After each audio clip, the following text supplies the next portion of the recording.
And then we have another one, by contrast, all have sinned and fallen short of the glory of God. But then they negate over in First John where he says, those who have been born of God, they do not sin. They cannot sin. First John chapter 3, verses 4 through 9.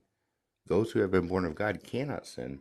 So if somebody runs around and applies, all have sinned and fallen short of the glory of God, and they spend their whole lives thinking they're a sinner, then they never accept the truth, which is once you've been born of God, you are no longer a sinner, and it is impossible to sin because you have been born of God. There it is. There's where we're going to disagree. I'm glad you finally got to it. Hmm. So we said all that to bring up this idea that a Christian can live a perfect sinless life before their death and before they reach heaven. So See, everything that Jesus came to manifest was available, and people need to either accept the new covenant or stop denying Jesus by trying to apply the old law.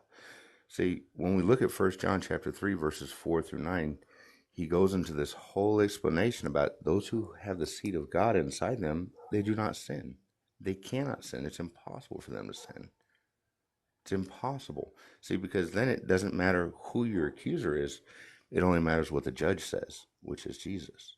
And he looks at you and says, look, this one's mine. Hands off. No matter what happens.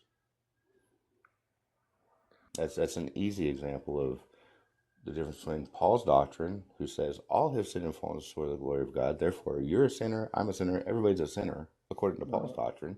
But it has that's to be not what I brought think. into perspective. That's not what I think that